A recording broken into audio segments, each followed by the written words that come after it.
Hi there, everyone. This is Leah from the Race Center, Tyler from the Rec Department. I caught him unawares, and we're out here a little bit breezy, and that is because we are dealing with a little whiplash.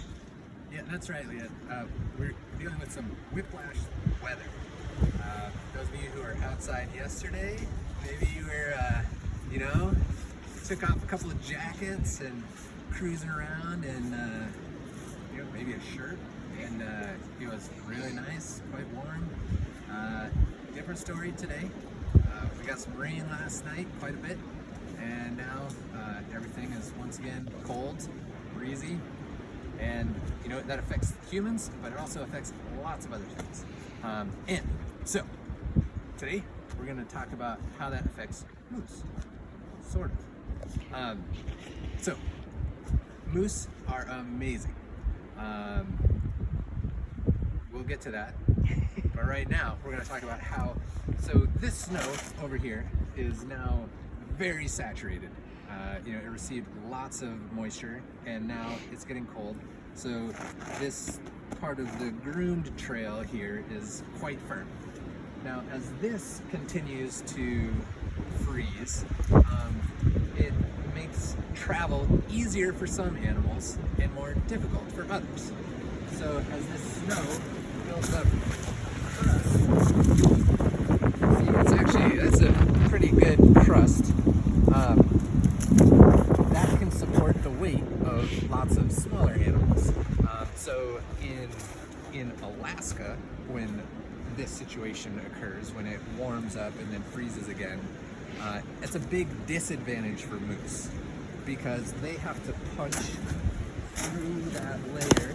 They're very heavy, but wolves and other predators of moose, some bears, are able to actually go across the top of that. Mountain lions can run across the top. The moose have to punch through. Around here, a fully grown adult moose doesn't have many natural predators of the large carnivore size. But what's happening is there are little ones that are affecting the moose. And so these temperature swings are also related to climate change. In New England, what is happening is winters are getting shorter, and specifically coming later.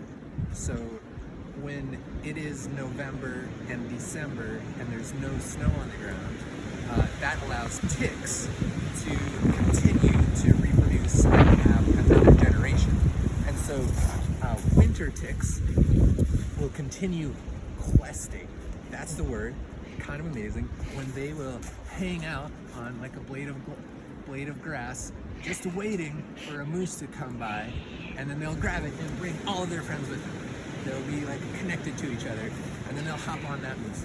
So the average number of ticks on an adult moose in New Hampshire is now, let's put it this way.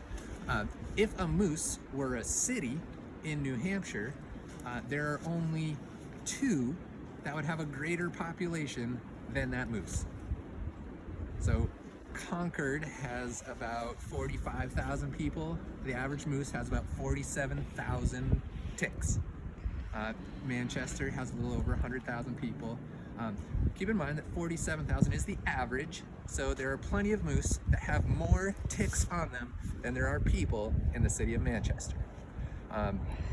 That has some effect because those ticks are, a winter tick lives its whole life on the animal, and so it feeds 3 times and has its whole life cycle right there on the moose, and that affects the moose in crazy ways. So their fur starts to get all messed up, they rub, they're actually just like shivering all the time to try and get them off, and that requires a lot of energy and a lot of calories that the moose can't get when they're trying to scrape them off. So the number 1 cause of death for moose right now is actually ticks.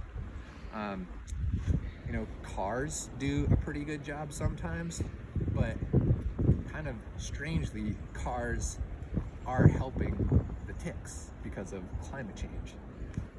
And so the moose are these amazing creatures that have lived in these woods for a long time, and now they're suffering because of this whiplash weather. But we'll talk about why we should care and why moose are amazing in the next one. All right. Thanks for that not very cheerful wonder why today.